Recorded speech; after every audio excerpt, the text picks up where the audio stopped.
আলহামদুলিল্লাহি রাব্বিল আলামিন ওয়াসসালাতু ওয়াসসালামু আলা সাইয়্যিদিল আমবিয়াই ওয়াল মুরসালিন ওয়া আলা আলিহি ওয়া আসহাবিহি আজমাইন আম্মা বা'দ। মুহতারাম হাজিরিন, আমরা আলোচনা করছিলাম ইসলামের দ্বিতীয় রোকন সালাত সম্পর্কে। ইসলামের প্রথম রোকন, প্রথম স্তম্ভ খুঁটি হলো ঈমান।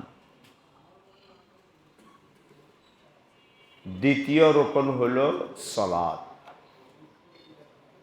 ঈমানের পর সবচেয়ে গুরুত্বপূর্ণ, মর্যাদাপূর্ণ, ফজিলতপূর্ণ ইবাদত হইল সালাত, নামাজ। এই সালাত নামাজ এমন একটা ইবাদত যেটা মুসলমানের উপর থেকে কখনো মাফ হয় না। আগে বলেছিলাম এটা মাফ হয় না।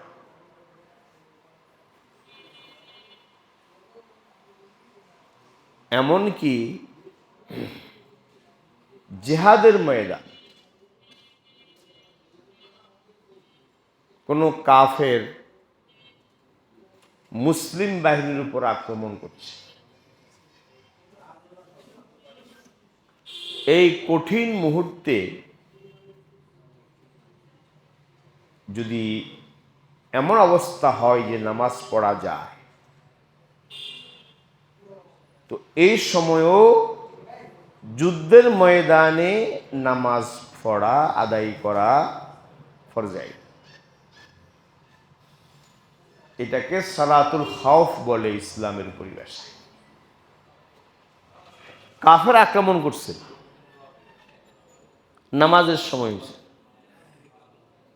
যদি এমন অবস্থা হয় যে মুসলমান দুই ভাগ হয়ে যাবে, মুসলমান সেনা শূন্য, এক ভাগ ইমামের পিছনে নামাজ দাঁড়াবে, আরেক ভাগ যুদ্ধের ময়দানে কাফের বিরুদ্ধে দাঁড়াবে। ইসলামে নামাজ কেমন গুরুত্বপূর্ণ এবার। জিহাদের ময়দানেও এমন অবস্থা, নামাজ মাফ নেই। হ্যাঁ, কখনো যদি এমন হয় অবস্থা যে তুমুল লড়াই চলছে কাফের মুসলমান, নামাজ যে ইশারাঙ্গিতে পড়বে, জামাত তো পড়ার কথা, ইশারাঙ্গিতে পড়বে, সে অবস্থাও নাই। এমন যদি পরিস্থিতি হয় তখন সে নামাজ তখন পড়বে না, পরে কাজা করবে। নামাজ এরকম ইবাদত, আর সে ইবাদতটার ব্যাপারে আমাদের মুসলমানদের মধ্যে কি পরিমাণ অবহেলা। আমরা মুসলমান বিভিন্ন সুতানাতা, কোনো ওজোর না, এটা সেটা বইলা নামাজ তরক করি, জামাত তরক করি, এমনকি নামাজ কাজা হয়ে যায়। অথচ নামাজ এমন ইবাদত, অসুস্থ অবস্থায় নামাজ কি হয় না, মাফ হয়। আমি দাঁড়াইতে পারি না, ইসলাম বলছে বসে নামাজ পড়ো, নামাজ মাফ নেই। আমি বসতে পারি না, এত দুর্বল, শুয়া পড়ো, শুয়ে ইশারা করে পড়ো। এত গুরুত্বপূর্ণ ইবাদত। তো এটা আগেও বলেছি, নামাজ কখনো মাফ হয় না। জিহাদের ময়দানে নামাজ মাফ। কোনো ব্যক্তি যদি আধ্যাত্মিকতার লাইনে, আত্মশুদ্ধির লাইনে একেবারে সর্বোচ্চ স্তরে পৌঁছে গেছে, এমন স্তরে পৌঁছে গেছে, আল্লাহর খাস বান্দা, নৈকট্যপ্রাপ্ত বান্দা, এরকম হয়ে গেছে, তো এরকম নৈকট্যপ্রাপ্ত খাস বান্দা যে, তার জন্য নামাজ কি নেই, মাপ নেই। বলে আমি তো পৌঁছে গেছি, আর নামাজ কি, কিসে পৌঁছে গেছে? এক ধরনের ভণ্ড আছে, ওই যে বিভিন্ন মাজার বানায় থাকে, নামাজ পড়ে না। বলে কেন? বলে আমাকে পিসা হুজুর পৌঁছে গেছে। কেউ পৌঁছে যায় না, পৌঁছে গেছে, তাহলে নামাজ পড়বে কেন? উনি পৌঁছে গেছে মানে আল্লাহ পেয়ে গেছে, আর কি লাগবে না, নামাজ লাগবে। অথচ নামাজ যদি কেউ সর্বোচ্চ স্তরে পৌঁছে যায়, রাসূল করিম সাল্লাল্লাহু আলাইহি ওয়াসাল্লামের চেয়ে নৈকট্য প্রাপ্ত আর কেউ আছে? আধ্যাত্মিকতার লাইনে নবীজির চেয়ে আল্লাহর নিকটে কাছে আর কে? সেই নবী সাল্লাল্লাহু আলাইহি ওয়াসাল্লামও ইন্তেকালের মুহূর্তে যখন অসুস্থ দাঁড়াইতে পারেন না, ওই অবস্থায়ও বলছেন যে দেখো নামাজ দাঁড়ালো কিনা, মসজিদে নামাজ শুরু হলো কিনা। হুঁশে আসে, জিজ্ঞেস করে নামাজ শুরু করছে, আবার বেহোশ হয়, আবার জিজ্ঞেস করে নামাজ শুরু হলো কিনা। হুঁশে আসছে, কাঁধে ভর দিয়ে, দুজনের কাঁধে ভর দিয়ে, দু পায়ের উপর ভর দিতে পারেন না, এত অসুস্থ দুর্বল, পায়ে ভর দিতে পারেন না, দুজনের কাঁধে ভর দিয়ে মসজিদে গেছে। মানে এই কঠিন অবস্থা, আর নবীজির মতো ব্যক্তিত্ব, যিনি আল্লাহর সবচেয়ে নৈকট্যপ্রাপ্ত বান্দা, খাস বান্দা, তার চেয়ে খাস তো আর কেউ নাই, হতে পারে না। তারা তো নামাজ কি হয়নি, মাফ হয়নি, হয়েছে। নামাজ এমন আবাদত কখনো মাফ হয়, এত গুরুত্বপূর্ণ। এই নামাজের ইহতিমাম একজন মুসলিম যে ঈমান আনলো, আশহাদু আল্লা ইলাহা ইল্লাল্লাহ ওয়া আশহাদু আন্না মুহাম্মাদান আবদুহু ওয়া রাসূলুহু, আল্লাহকে স্বীকার করলো, নবীজিকে স্বীকার করলো, তার প্রথম করণীয় আমল হলো কি? সালাত। ঈমান আর কুফর, মুমিন কাফের মধ্যে পার্থক্য হলো নামাজ। নবীজির জামানায় যারা প্রকাশ্য মুসলমান, তো দূরের কথা, মুসলমান জামাতে আসবে না, মুসলিম কল্পনায় করা যেত না। এমনকি যারা প্রকাশ্য মুনাফিক, এ তো কাফের, মুনাফিক তো কাফের, অন্তরে ঈমান নেই, এই প্রকাশ্য মুনাফিকেরাও মসজিদ হাজির হইত, নামাজ করতো না। আর এখন আমরা মুসলিম, আল্লাহ, শতকরা কতজন আমরা মুসলমান? শতকরা 90 জন, 80 জন মুসলমান নামাজ পড়ি না, ঠিক না? নামাজে পড়ি না, আমার ঈমান আছে কোথায়? এই জন্য একামতের সালাত কি? একামতের সালাত কোরআন শরীফের একেবারে শুরুতে সূরা বাকারায় আল্লাহ বলছেন, আলিফ লাম মিম যালিকাল কিতাব লা রাইবা ফীহি হুদাল লিল মুত্তাকিন আল্লাযীনা ইউমিনুনা বিল গায়বি ওয়া ইউকিমুনাস সালাতা ওয়া মিম্মা রাযাকনাহুম ইউনফিকুন। মুমিনের প্রথম কাজ হইল নামাজ কায়েম করা। নামাজ কায়েম, এই নামাজ কায়েম করার অর্থ কি? একামতের সালাত, এটা শরীয়তের একটা পরিভাষা। একামতের সালাত, এই নামাজ কায়েম করা মানে, নামাজ কায়েম করার অর্থ হলো যথাসময়ে, নামাজের সময় আছে নির্ধারিত, জোহর এখান থেকে এই পর্যন্ত, আসর এখান থেকে এই পর্যন্ত, যথাসময়ে যথাযথ নিয়মে নিয়মিত নামাজ আদায় করা। শব্দ কোথায় বললাম? যথাসময়ে যথাযথ নিয়মে নিয়মিত নামাজ আদায় করা, এটার নাম একামতুস সালাত। এই ব্যাখ্যা করেছেন আব্দুল্লাহ ইবনে আব্বাস রাদিয়াল্লাহু তাআলা। সময় মতো নামাজ পড়া, নামাজ কাজা করে দিলাম, জোহর পড়লাম আসরে গিয়া, 3 ওয়াক্ত একসাথে গিয়া বাড়িতে পড়লাম, ব্যবসা, এটা একামতে সালাত না, নামাজ কায়েম করা হলো না। সময় মতো নামাজ পড়া এবং যথাযথ নিয়মে, যত নিয়ম কি, নামাজের যে ফরজ, আমাদের কি আছে ফরজ, ওয়াজিব, সুন্নত, মুস্তাহাব আছে নামাজের মধ্যে। কিছু বিধান আছে ফরজ, কিছু আছে ওয়াজিব, কিছু আছে মুস্তাহাব, কিছু আছে আদব। তো নামাজের ফরজ, ওয়াজিব, সুন্নত, মুস্তাহাব, আদব সব কিছুর প্রতি লক্ষ্য করে নামাজ পড়া, এটাকে বলে নামাজ কায়েম করা। এবং নিয়মিত পড়া, সপ্তাহে একদিন পড়ি জুমার নামাজ, আছে না? নামাজি কয়েক প্রকার, एक 7 के 8 के 7 के 360 के খাট কে, এটা উর্দুতে কথা আছে। নামাজি কয়েক প্রকার আছে। এক প্রকার হলো কি, প্রতিদিন পড়ে আলহামদুলিল্লাহ, 5 ওয়াক্ত নামাজ আমরা প্রতিদিন পড়ি, এগুলো খাঁটি নামাজ। নিয়মিত নামাজ পড়া, এটা নামাজ কায়েম করা।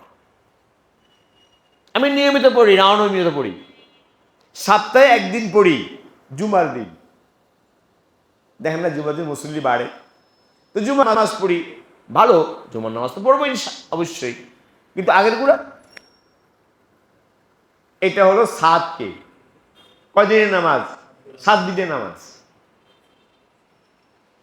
না, এটা নামাজ কায়েম করা নয়। আবার কেউ আছে 360 কে, ঈদের নামাজ পড়ে 360 দিন পর, আর নামাজও পড়ে না, 5 ওয়াক্ত পড়ে না, জুমাও পড়ে না, ঈদ পড়ে, ঈদের দিন পড়ে, 360 দিনই পড়ে। আর কেউ আছে খাট কে, মানে না, রোজার মাস না, খাটকে মানে হলো কি, যা যা নামাজ পড়ে, খাটে আস, খাট করে নিয়ে আসছে, যা বাপ পড়ছে, আর কি করতে হবে, নামাজ পড়তে হবে না, নামাজ তো জানে না, দাঁড়াতে তৈব, খাটের নামাজ, খাট কে। এগুলো একটাও একামতে সালাত না। নামাজ কায়েম করা মানে নিয়মিত নামাজ পড়া। বুঝছেন ব্যাখ্যাটা? আবার বলছি, একামতে সালাত নামাজ কায়েম করার অর্থ কি? নামাজ কায়েম করার অর্থ হলো যথাসময়ে, যথাযথ নিয়মে ফরজ, ওয়াজিব, সুন্নত, মুস্তাহাব, আদব এর রেয়াত করে, এর প্রতি লক্ষ্য রেখে নিয়মিত নামাজ আদায় করা, এটার নাম কি? একামতে সালাত। এই একামতে সালাত প্রত্যেক মুসলমান পরে কি ফরজে আইন। এই নামাজ কখনো ফরজ সাকেত হয় না, মাফ হয় না, পড়তে হয়, আদায় করতে হয়। তো নিজে নামাজ পড়বো ইনশাআল্লাহ, একামতে সালাত করবো নিজে, এবং আমার পরিবারের সকল সদস্য, আমি পরিবারের অভিভাবক, দায়িত্বশীল, আমার পরিবারের প্রত্যেক সদস্য যেন নামাজ কায়েম করে, এই দায়িত্ব আমাকে পালন করতে হবে। করবো তো ইনশাআল্লাহ।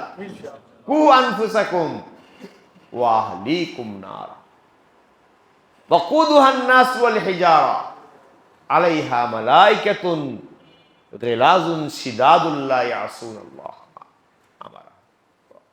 আল্লাহ বলছেন কোরআনে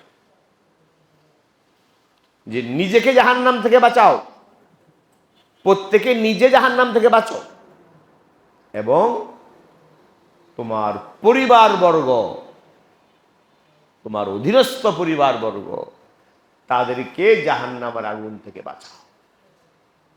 ওই জাহান্নাম, যে জাহান্নামের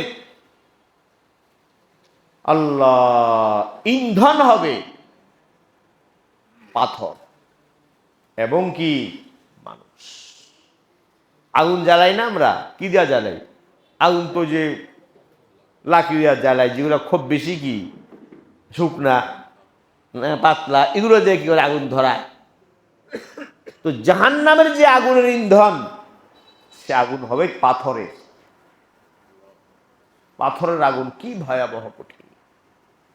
তো নিজে জাহান্নাম থেকে বাঁচাও, নিজের পরিবার বর্গকে জাহান্নামের আগুন থেকে বাঁচাও। ওই আগুন, যে আগুনের ইন্ধন হবে পাথর এবং মানুষ। তো ভাই, নিজে নামাজ কায়েম করবে ইনশাআল্লাহ, বলেন সবাই।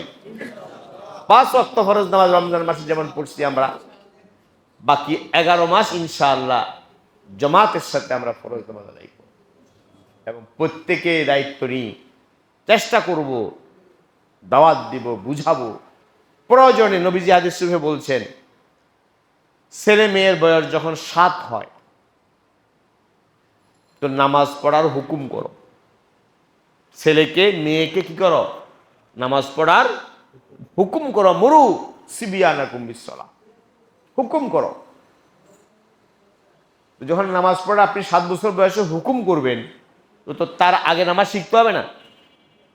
তা তো 7 বছর আগে, বয়স হওয়ার আগে ছেলে মেয়েকে নামাজ শিক্ষা দিতে হবে। নবী বলছেন বয়স যখন 7, তো ছেলে মেয়েকে নামাজ পড়ার আদেশ করো। আর যখন বয়স 10, তখন যদি নামাজ আদেশ করে নামাজ না পড়ে, তো শাসন করো, কড়াকড়ি করো, শাসন করো, প্রয়োজনে হালকা প্রহার করো, নামাজের অভ্যাস গড়ে তোলো। এই জন্য নিজে নামাজ কায়েম করবে ইনশাআল্লাহ, এবং প্রত্যেকেই নিজের পরিবার, আমার সন্তান সন্ততি, ছেলে মেয়ে, নাতি নাতনি যারা আছে, অধীনস্থ, কাজের ছেলে মেয়ে, কত বড় আমাদের অন্যায় অপরাধ। কাজের ছেলে মেয়ে 24 ঘন্টা ঘরে কাজ করতেছে, আমি সব কাজ তার কাছ থেকে উসুল করি। কাজের মেয়ে, কাজের বুয়া করি না? কিন্তু সে কাজের মেয়েটা 5 বছর 10 বছর আমার ঘরে কাজ করে, কিন্তু এই কাজের মেয়েটা, ছেলেটা যে নামাজ জানে না, আমি কোনোদিন খবরে, সে নামাজ পড়তে জানে কি না এই প্রশ্ন কোনোদিন করিনি। ওই কাজের ছেলে মেয়েকে নামাজ শিখানো এবং নামাজ পড়তে বলা। আমার বাড়ির দারোয়ান আছে না ঘরে, বড় বড় বাসায়, এই নামাজ পড়তে, নামাজ শিক্ষা দেওয়া, এর নামাজের কথা বলা, এটা পরিবার। এই পরিবারকে নিজে জাহান্নাম থেকে বাঁচাও, পরিবারকে জাহান্নাম থেকে বাঁচাও। ইনশাআল্লাহ আমরা সকলে রমজান মাসে যেমন নামাজ কায়েম করেছি, ইনশাআল্লাহ বাকি 11 মাস নিজে নামাজ কায়েম করব এবং আমার প্রত্যেক ব্যক্তি তার পরিবারে নামাজ কায়েম করবে ইনশাআল্লাহ। ঠিক আছে ইনশাআল্লাহ? যদি আমি নিজে নামাজি হই, আমার পরিবার নামাজি হয়, তো সারা বাংলাদেশ তো নামাজি হয়ে গেল না? এখন আমরা কেউ আমার পরিবারের দায়িত্ব নিই না। পরিবারের সব দায়িত্ব আমি বহন করি, করে খাওয়াই, কত কষ্ট করি পরিবারের জন্য, কিন্তু আমার ছেলে মেয়ে নামাজ পড়ে না, আমি খোঁজ খবর নিই, নামাজ শিখাই ওরা। তো এই জন্য ঈমানের পরে সবচেয়ে গুরুত্বপূর্ণ ইবাদত নামাজ। এই নামাজের ইহতিমাম করি, গুরুত্ব সহকারে 5 ওয়াক্ত নামাজ জামাতের সাথে ইনশাআল্লাহ আমরা আদায় করব। আজকে যে কথাটা বলতে চেয়েছিলাম আসলে মূলত সে কথাটা হলো, অনেক কথা তো বলেছি গত 3 দিন আমার সম্পর্কে। এই সালাতের উদ্দেশ্য কি? এই যে 5 ওয়াক্ত নামাজ আমরা পড়ি, এর দ্বারা উদ্দেশ্য কি? আল্লাহ নামাজটা কেন ফরজ করলেন? নামাজ ফরজ করার দ্বারা আল্লাহ তাআলা আমাকে কি বানাতে চান? এই জন্য নামাজের যে উদ্দেশ্য, এই উদ্দেশ্য সামনে রেখে নামাজ পড়তে হবে। তো আমি আপনাদেরকে সংক্ষেপে গুনে গুনে বলছি নামাজের উদ্দেশ্য কি। নামাজের 1 নম্বর উদ্দেশ্য হলো মুসল্লি বান্দা, আমি আল্লাহর বান্দা, আল্লাহ আমার মাবুদ, আমি গোলাম, আল্লাহ আমার কি মাবুদ। তো নামাজের 1 নম্বর এবং প্রধান উদ্দেশ্য হলো নিজের মধ্যে আব্দিয়ত, কি আব্দিয়ত, গোলামি, আল্লাহর গোলামি, আল্লাহর দাসত্ব, আল্লাহর গোলামি, আল্লাহর দাসত্বের সিফাত অন্তরে পয়দা করা। বুঝতে পারছেন কথাটা আমার? নামাজের উদ্দেশ্য হলো গোলামির সিফাত, আল্লাহর গোলামি, আব্দিয়ত, আল্লাহর দাসত্ব, আল্লাহর সামনে নিজের ছোটতা, অসহায়ত্ব, নিজের ক্ষুদ্রতা এবং নিজের অসহায়ত্ব প্রকাশ করা। এটা নামাজের প্রধান উদ্দেশ্য। নামাজ পড়ার সময় এটা খেয়াল রাখবো যে আমি আল্লাহর গোলাম, কি আল্লাহর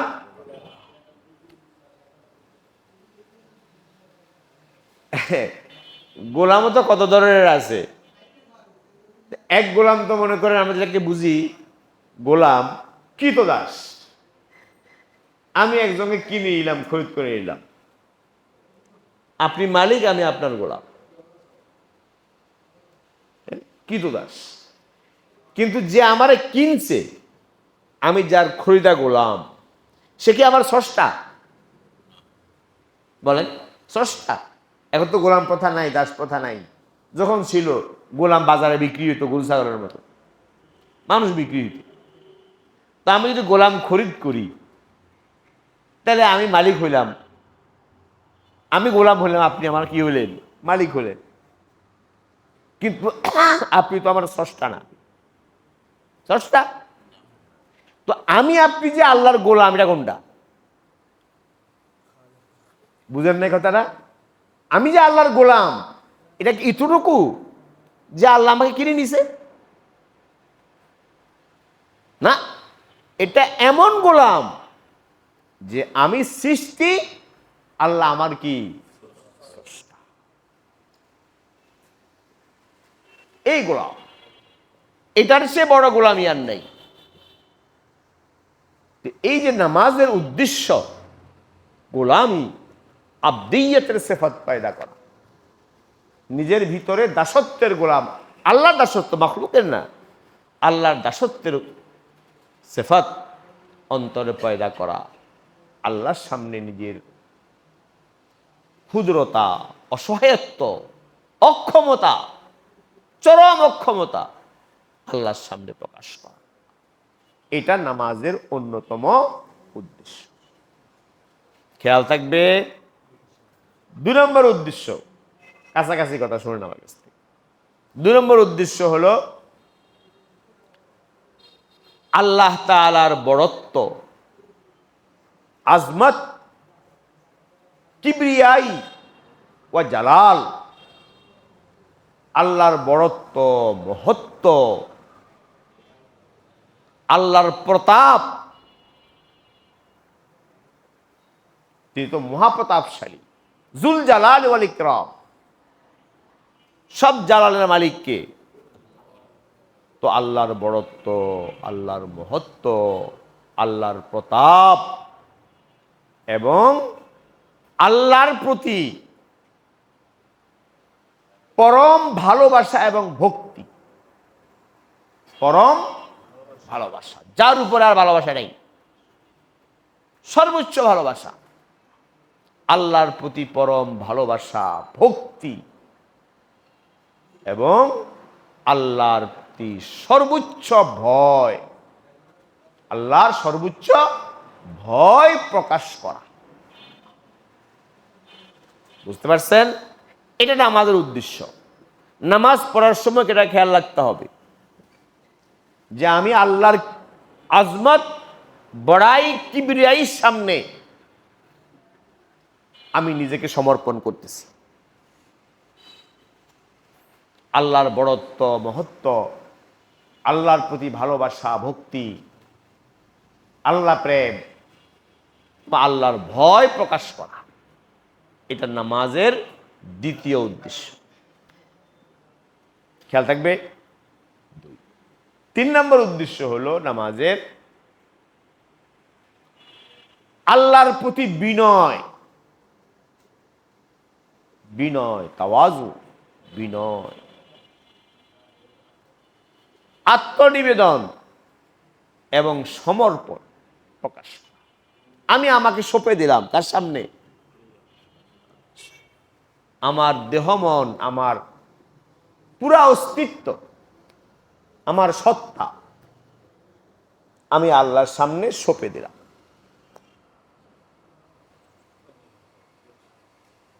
এই চেতনাগুলো নামাজের মধ্যে থাকা চাই, তখন নামাজ হবে নামাজ। বিনয়, আল্লাহর প্রতি বিনয়, নিবেদন এবং সমর্পণ প্রকাশ। বুঝতে পারছেন কথাগুলো? 3। 4 নম্বর হলো আল্লাহ তাল্লুক মা আল্লাহ পয়দা করা। সোজা ভাষা, তাল্লুক মা আল্লাহ, অর্থাৎ আল্লাহর সাথে বান্দার সম্পর্ক গভীর থেকে গভীরতর করা। প্রতিদিন গভীর হবে, প্রতি নামাজে গভীর হবে, সম্পর্ক গভীর হবে আল্লাহর সাথে। সম্পর্কের গভীরতা প্রতিদিন বাড়বে। কথা কি বুঝতে পারছেন? মাবুদের সাথে আব্দের, মালিকের সাথে গোলামের, আমি গোলাম, আল্লাহ আমার মালিক, তো মালিকের সাথে গোলামের সম্পর্ক, তাল্লুক, সম্পর্ক তাল্লুক মা আল্লাহ, গভীর থেকে গভীরতর হওয়া, বাড়তে থাকবে, বাড়তে থাকবে, বাড়তে থাকবে। 40 বছর নামাজ পড়ে আগে যা তাই, সম্পর্ক বাড়বে আল্লাহর সাথে। আল্লাহর প্রতি আপনত্ব, আপনত্ব, বুঝুন তো কথা, আপনত্ব দিন দিন বাড়বে। আমার আপন আল্লাহ, আল্লাহ। আমি আমার বাপকে আবার আপন মনে করি, আমার মাকে আমার আপন মনে করি। এই আপনত্ব আছে না আমার মধ্যে, বোধ আপন। আমার ছেলেকে আমি আমার আপন মনে করি, আপনত্ব বোধ আছে। কিন্তু আমার আল্লাহর প্রতি আমার আপনত্ব বোধ আছে? আমার আল্লাহ তো আমার পিতা মাতার চেয়ে আমার আপন। কথাটা বুঝেন নেই? বাস্তব এটা, এটাই বাস্তবতা। পিতা মাতার চেয়ে আমার আপন আমার আল্লাহ। তো এই আপনত্ব বোধ তৈরি করা, এটার নামাজের উদ্দেশ্য। আল্লাহর সাথে সম্পর্ক গভীর থেকে গভীর করা এবং ভিতরে আল্লাহর প্রতি আপনত্ব বোধ তৈরি করা নামাজ। বলে রাখলাম, যদি আল্লাহ বলার উচিত আমাকেও দান করেন, আর অন্য কোনো ভাইয়ের যদি হয়ে যায়, বাস বেড়া পার। কিন্তু বাস্তব এগুলা কটা হইল? 4টা। 5 নম্বর উদ্দেশ্য হলো নামাজের সিফতে ইহসান পয়দা করা। আরবিতে বলে এটাকে কি? সিফতে ইহসান। ওই যে বলেছিলাম নামাজের মধ্যে খুশু খুশু পয়দা করার তরিকা কি বলেছিলাম, খেয়াল আছে কিনা? 3 দিন আগে বলছি মনে হয়। ইহসান মানে হলো এই অনুভূতি অন্তরে জাগ্রত করে নামাজ পড়া, আল্লাহ আমাকে দেখছে, আল্লাহ আমাকে দেখছে। বিশ্বাস না, একটা হলো বিশ্বাস। আপনি যে কোনো মুসলমানকে জিজ্ঞেস করবেন, এই আল্লাহ তোমার দেখে? না দেখে, বলবে ইতরু যথেষ্ট না। আল্লাহ আমাকে দেখতেছেন, আল্লাহ হাজির নাজির, তিনি দেখতেছেন আমাকে, আমি তার সামনে। আমি আলোতে থাকি, আধারে থাকি, প্রকাশ্যে থাকি, গোপনে থাকি, আকাশে থাকি, পাতালে থাকি, আল্লাহ আমাকে কি দেখছে। আমি নামাজ পড়ছি, আল্লাহু আকবার, আমি আল্লাহর সামনে আছি, আল্লাহ আমাকে দেখছেন। এই আল্লাহ আমাকে দেখছেন, এই মনোভাব অন্তরে পোষণ করা, লালন করা, এই মনোভাবটাকে অন্তরে মজবুত করা, মজবুত করে বসানো, এটাকে বলে সিফাতে ইহসান। কথাটা বুঝছেন? এটার নাম কি? সিফাতে ইহসান। এবং এই সিফাতে ইহসানটা শুধু নামাজের ভিতরে না, এর অন্য হাদিসও আছে, কথা অন্য প্রসঙ্গে চলে যাব, যে 24 ঘন্টার জিন্দেগিতে, নামাজের বাহিরে 24 ঘন্টার জিন্দেগিতে এই চেতনাটা অন্তরে জাগরুক রাখা, আল্লাহ আমাকে দেখছে। আমি ব্যবসা করছি, দোকানে আছি, অফিসে আছি, গাড়িতে আছি, আছেন, কিন্তু ভিতরে আমার এই চেতনাটা আছে, আল্লাহ আমার কি করতেছে, দেখতেছে। এই চেতনাটা সর্বক্ষণ অন্তরে জাগ্রত রাখা, এটাকে বলে সিফাতে ইহসান। বুঝছেন? নামাজের একটা অন্যতম মাকসাদ, উদ্দেশ্য হলো বান্দার অন্তরে সিফাতে ইহসান পয়দা করা। কথা কি বুঝতে পারছেন? যে বান্দার অন্তরটা থাকবে, আমার অন্তর যেটা থাকে, আপনার অন্তর যদি থাকে, আল্লাহ আমাকে দেখছে। আমি একা নির্জনে একা রুমে, অন্ধকার ঘরে, কেউ আর নাই, ও সময় আল্লাহ আমার কি করছে, দেখছে। যে আল্লাহ আমাকে দেখছেন, এই যদি চেতনা আমার অন্তরে জাগ্রত থাকে, ওই বান্দা আলোতে আধারে কোথাও আল্লাহর নাফরমানি করতে কি পারবে না। পারবে? ইন্নাস সালাতা তানহা আনিল ফাহশাই ওয়াল মুনকার। এই কারণে এই সিফাতে ইহসানটা শুধু নামাজ না, 24 ঘন্টার জিন্দেগিতে এই সিফাতে ইহসান পয়দা করা, অন্তরের এই সিফাত অন্তরে পয়দা করা, এটা নামাজের অন্যতম কি উদ্দেশ্য। খেয়াল থাকবে। আল্লাহ, কটা হইল? 5টা। 6 নম্বরটা বলি। 6 নম্বর হলো আকিমিস সালাতা লিযিকরি। কোরআনে আছে। যে কটা উদ্দেশ্য বোঝার, সবটা কিন্তু কোরআনে আছে, আমি বলতে পারবো, কিন্তু কথা লম্বা হয়ে আমি ওটা বলিনি, কিন্তু সংক্ষেপে আমি চিন্তা করছি, চিন্তা করে বলে দিলাম যে এই কয়টা। নামাজের একটা বড় উদ্দেশ্য হলো আল্লাহর জিকির, আল্লাহর স্মরণ অন্তরে জাগ্রত রাখা।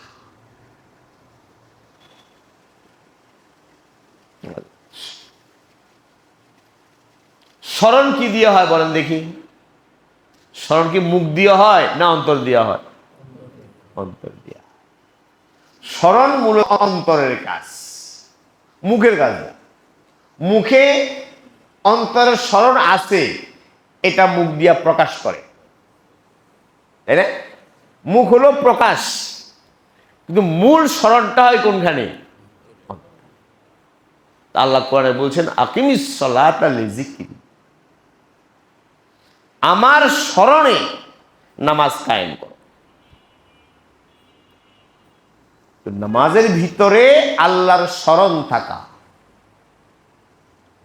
আল্লাহকে স্মরণ রাখা, আল্লাহর জাত ও সিফাত, এই জাত ও সিফাতের নামে মারিফত, আল্লাহর জাত ও সিফাত, আল্লাহর মারিফত অন্তরে পয়দা করা, আল্লাহকে স্মরণ রাখা, এটা নামাজের একটা অন্যতম কি উদ্দেশ্য। এই 6টা বললাম, আরো হতে পারে, থাকতে পারে, আমার জানা নেই, আমি চিন্তা করলাম, চিন্তা করে এগুলো আমার চাষ। তো যদি আমরা নামাজের দেহটা বলছি, আমরা দেহ আছে একটা, নামাজের দেহটা যদি সুন্নত মতো হয়, নামাজের দেহ কোনটা? কিয়াম, রুকু, সাজদা, কোদা, এগুলো নামাজের কি দেহ। আরেকটা হলো নামাজের রূহ, সেটা হলো খুশু খুজু, একাগ্রতা, মনোযোগ।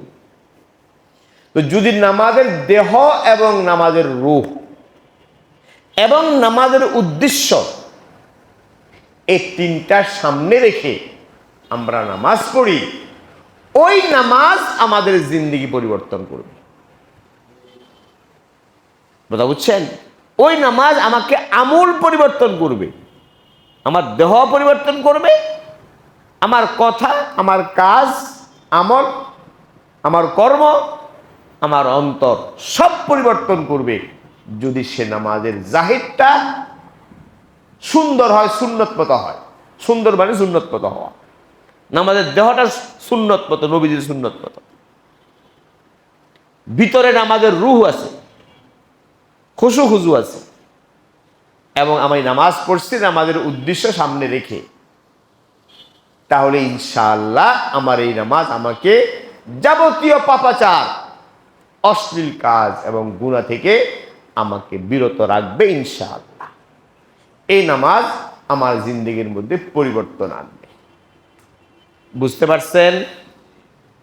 কটা দিন সামনে নামাজ পড়তে হবে? মোট তিনটা। নামাজের দেহটা সুন্দর করা, সুন্নত মতো করা, ভিতরে খুশু খুজু পয়দা করা, এবং নামাজের উদ্দেশ্যগুলো সামনে রাখা। এই তিন কাজ করে যদি নামাজ পড়ি, ইনশাআল্লাহ ওই নামাজ হবে জীবন্ত নামাজ। কি নামাজ? জীবন্ত। ওই নামাজের উপরে ওয়াদা, জান্নাতের ওয়াদা, আরো যত ওয়াদা, সব ওয়াদা হলো ওই নামাজের উপর। শুধু নামাজ নামাজ বললাম, উঠবস করলাম, এর উপরে কোনো ওয়াদা নাই। এই তো বললাম নামাজের উদ্দেশ্য। আরেকটা কথা বলি, শেষ কথা বলি, নামাজ সম্পর্কিত আলোচনা এখানেই ইনশাআল্লাহ সমাপ্ত করব। সেটা হলো নামাজের ফায়দা। এটা তো বললাম উদ্দেশ্য। উদ্দেশ্য মানে এটা আমি ইচ্ছাকৃত করব, টার্গেট এটা আমার। নামাজের ফায়দা, কিছু লাভ যেটা অটো সিস্টেমে হয়ে যায়, আমার অনিচ্ছায়ও কি হয়ে যাবে। কিছু উপকারিতা, নামাজের ফায়দা, উপকারিতা। ফায়দা বলেন, নামাজের ফায়দা। নামাজের মধ্যে অনেকগুলো ফায়দা আছে। তো নামাজের একটা ফায়দা হলো আল্লাহ,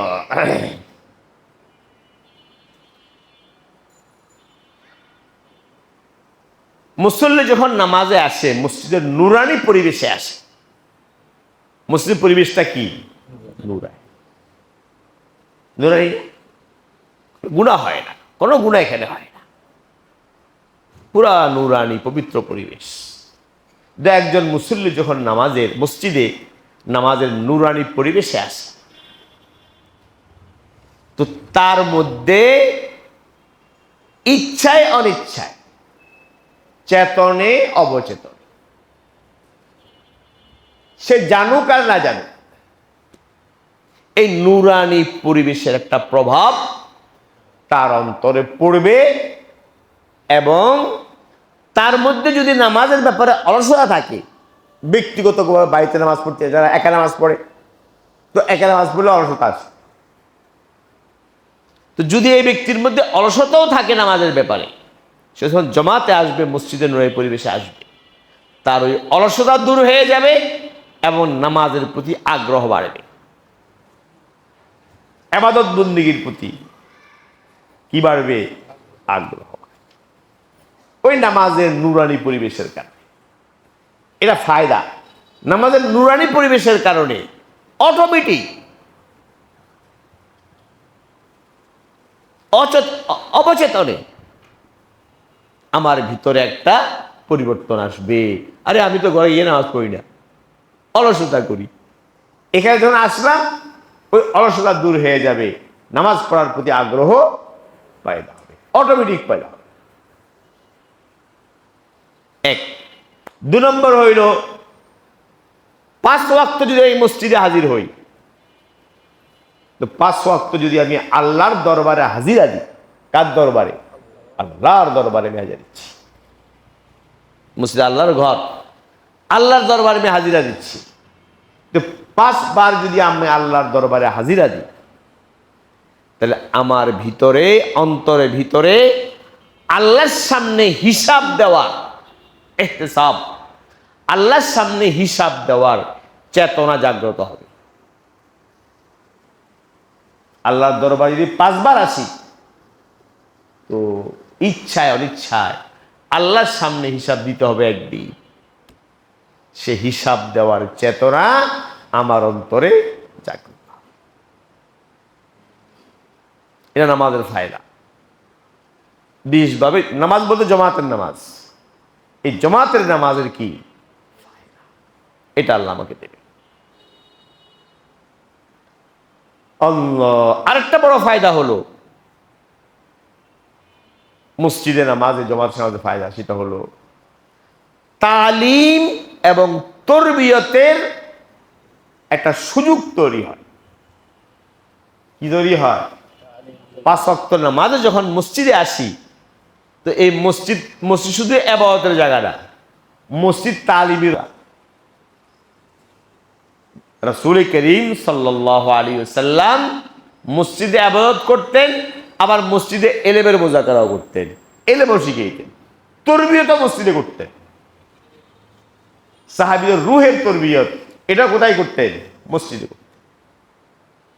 যদি 5 ওয়াক্ত নামাজে আমি হাজির হই মসজিদে, ইনশাআল্লাহ আমার ভিতরে তালিম এবং তরবিয়ত লাভের, দ্বীনের তালিম শিক্ষা এবং দ্বীনের তরবিয়ত লাভের চেতনা আমার ভিতরে জাগ্রত হবে। মসজিদে কিতাবি তালিম হয়, বয়ান হয়, হয় না? হয়। বুজুর্গদের আলোচনা হয়, যেভাবে হোক আমি তো শুনবো, শোনা হয়ে যায়। তো যার কারণে মসজিদে আসলে, জামাতের সাথে নামাজ পড়লে তালিম এবং তরবিয়তের একটা সুযোগ তৈরি হয় এবং তালিম তরবিয়ত লাভের চেতনা অন্তরে জাগ্রত। কয়টা হইল? 3টা হলো, 3টা ফায়দা। 4 নম্বর ফায়দা হলো নামাজের, যখন জমাতে নামাজ পড়ব, তো আপসে একে অপর সম্পর্কে জানা, অবগতি লাভ, পরিচিতি। মুসলমান ভাই, একই এলাকার ভাই, তো ভাইয়ের সাথে অবগতি, জানাজোনা, পরিচিতি, পরস্পর সম্পর্ক, মোহাব্বত, এগুলা কি হবে? তৈরি হবে। আপসের ভিতরে সহযোগিতা, জানাশোনা, অবগতি, একে অপরকে সহযোগিতা করা, এই যে মনোভাবগুলো, এগুলা কি হয়? তৈরি। 4, 5 নম্বর আপসের ঐক্য। আপসের মধ্যে কি ঐক্য? জামাতের নামাজের ফায়দা আপসের ঐক্য, সংহতি এবং সব মুসলমানের ভিতরে, আপসের ভিতরে একটা সাম্যবোধ, সমতা, এই সমতার শিক্ষা, চেতনা তৈরি হয়। একই সফ, একই মসজিদ, ধনী দরিদ্র একসাথে, একসাথে না, কোনো পার্থক্য নেই। যিনি এলাকার সবচেয়ে বড় ধনী, উনি দাঁড়াইছে, আমি সবচেয়ে গরিব, তার পাশে আমি দাঁড়াইছি, আল্লাহু আকবার। না, ডক্টর ইকবালের একটা কথা আছে, আমাদের ওলামা হুজুর রহমতুল্লাহ বলতেন, ওনার থেকে আমি শুনছি, ওইটা এখানে স্মরণ আছে, হঠাৎ করে স্মরণ পড়লো, তিনি সেটা পড়তেন, ওলামা হুজুর রহমতুল্লাহ। एक ही सफ में खड़े हो गए महमूद अयाज, न कोई बंदा रहा न कोई बंदा नवाज। এটা খতিবাদ হযরত সিদ্দিক আহমদ সাহেব রাহমাতুল্লাহ আলাইহি বলতেন, উনার জবান থেকে আমি শুনছি বয়ানের মধ্যে। एक ही सफ में खड़े हो गए महमूद अयाज, न कोई बंदा रहा न कोई बंदा नवाज। মাহমুদ হলো সুলতান মাহমুদ গজনবী রহমতুল্লাহ। আপনারা শুনছেন এই আফগানিস্তানের বাদশাহ ছিলেন কে? সুলতান মাহমুদ গজনবী, যিনি ভারত আক্রমণ করছেন, ভারত জয় যিনি করছেন, এবং সম্রাট মন্দির ভারতের সবচেয়ে বড় মন্দির, ওই মন্দিরের সব মূর্তি যিনি ভাঙছে, উনি হলেন সুলতান মাহমুদ গজনবী রহমতুল্লাহ। উনি বাড়িতে পুরো আফগানিস্তান থেকে আইসা এই মূর্তি ভাঙছেন এবং এই ভারত জয় করছেন। এই তালেবানরা যখন দ্বিতীয়বার ক্ষমতায় আসলো, আমেরিকা হেরে গেল, ওদের কবরস্থান হইল, তো তালেবান নেতারা গিয়ে সুলতান মাহমুদ গজনবী রহমতুল্লাহর কবর জিয়ারত করছে। কার কবর জিয়ারত করছে? সুলতান মাহমুদ গজনবী। এই কবর জিয়ারত করতে দেখা এই মুদির মাথা গরম হয়ে গেছে, খবর কি করলো বরবাদ। এই সুলতান মাহমুদ গজনবী তো আমাকে দেশ কি করছিল? জয় করছিল, আমাকে এই মূর্তি সব ভাঙছে, তার মানে এরা তো কি করবো, আবার আমাকে মূর্তি ভাঙবে। যাক, কথা অনুযায়ী চলে গেছি। তো এই সুলতান মাহমুদ গজনবী রহমতুল্লাহ আলাইহির একজন গোলাম ছিল, তার নাম হলো আয়াস। কি নাম? খুব প্রিয় গোলাম, কাজের লোক আর কি, আজকাল ভাষায় কাজের লোক, কাজের ছেলে গোলাম ছিল, খুব মোহব্বতের গোলাম। তো ডক্টর ইকবাল বলছেন, এক হি সব মে খড়ে হো গয়ে মাহমুদ আয়াজ। সব একটা, এক সারি, এক সারিতে বাদশাহ সুলতান মাহমুদ গজনবী, আবার পাশে কে? তার গোলাম আয়াজ, সব একটা। তো প্রকৃত বাদশাকে আল্লাহ কার সামনে দাঁড়াইছে? আল্লাহর দরবারে একই সফে বাদশাহ আর গোলাম একসাথে দাঁড়াইছে। এক হি সফ মে খড়ে হো গয়ে মাহমুদ আয়াজ, না কোই বান্দা রাহা না কোই বান্দা নওয়াজ। কেউ গোলামও না, কেউ মালিকও না, সব গোলাম কার? এই সাম্য, এটার নাম কি? এই সাম্য, এটা নামাজের একটা বড় ফায়দা। মুসলমানের পারস্পরিক ঐক্য, সংহতি, সাম্য, আপসের সহযোগিতা, সহমর্মিতা, একে অপর সম্পর্কে অবগতি লাভ, পরস্পরের পরিচিতি, এই সব ফায়দা হাসিল হয় জামাতের সাথে কি পড়লে? নামাজ। এগুলা নামাজের কি ফায়দা। তো অনেকগুলো কথা বললাম, একটা বললাম নামাজের উদ্দেশ্য, আরটা বললাম নামাজের কি ফায়দা। খেয়াল থাকবে ইনশাআল্লাহ। যদি আমাদের নামাজটা, আবার বলছি, আমাদের নামাজের দেহ সুন্নত মতো হয়, আর নামাজের রূহ খুশু খুশু একাগ্রতা মনোযোগ নামাজে থাকে, এবং নামাজের যে উদ্দেশ্য এবং ফায়দা এটা সামনে থাকে, ইনশাআল্লাহ আমাদের নামাজ হবে জীবন্ত নামাজ। কি নামাজ হবে? জীবন্ত নামাজ, জানদার নামাজ। ওই নামাজ আমাদের জিন্দেগি পরিবর্তন করবে, আমাদের দেহ, আমাদের মন পরিবর্তন করবে, আর ওই নামাজের মাধ্যমে সমাজ বিপ্লব ঘটবে। যদি নিজে নামাজ কায়েম করি, আমার পরিবারের সব সদস্য নামাজ কায়েম করে, ঠিক এই প্রক্রিয়ায় ঘটবে ইসলামী সমাজ বিপ্লব। আর যেদিন ইসলামী সমাজ বিপ্লব ঘটবে, ওই দিন আসবে ইসলামী রাষ্ট্র ব্যবস্থা। আমার কথা বুঝছেন? ওই দিন আসবে কি? ইসলামী রাষ্ট্র ব্যবস্থা। মূলে নাই রাষ্ট্র ব্যবস্থা থেকে রাতারাতি করে। প্রথম আত্মসংশোধন কি? কথা বলেন আমার সাথে। প্রথম কি? আত্মসংশোধন। প্রথম হলো আত্মসংশোধন, আত্মসংস্কার, আত্মসংশোধন। যারা আত্মসংশোধন হয়নি, আত্মসংস্কার হয়নি, সে কি রাষ্ট্র সংস্কার করবে? মিথ্যা কথা। যদি লেখেও রাখে সংস্কারের সব নীতিমালা, একটা বাস্তবায়ন করবে না। বাংলাদেশে কত আইন আছে, একটা তো বাস্তবায়ন হয় না। হয় কেন হয় না? মানুষ তো একটাও গিয়ে ভালো না। আগে আত্মসংশোধন, আত্মসংশোধন হলে, আত্মসংস্কার হলে সমাজ সংস্কার হবে, সমাজ বিপ্লব ঘটবে। আর যখন সমাজ বিপ্লব ঘটবে তখন আল্লাহ তাআলা আমাকে খেলাফত দান করবেন, যেটা কোরআনে আল্লাহ বলছেন, খেলাফত দান করবেন, ইসলামী রাষ্ট্র ব্যবস্থা আল্লাহ দান করবেন। সেই রাষ্ট্র ব্যবস্থা ট্যাক্সই হবে। কি হবে? ট্যাক্সই হবে। সমাজের 99 জন খায় ঘুষ। এই সমাজে ঘুষ না দিলে একটা ফাইল এখান থেকে এখানে যায় না। এলো সমাজের চিত্র, আমাদের দেশের প্রশাসনের চিত্র এইটা। আর এই সমাজে আপনি ইসলামী সমাজ ব্যবস্থা কায়েম করবেন, ইসলামী রাষ্ট্র ব্যবস্থা কায়েম করবেন, পাগল। কেন ইসলামী রাষ্ট্র ব্যবস্থা কায়েম করবেন? আপনি কি সব তো নাম হবে ইসলাম, নিবে ঘুষ। ইসলামী দল ক্ষমতায় আছে, নিবে কি? ঘুষ। তো দল নাম হবে কার? ইসলামী।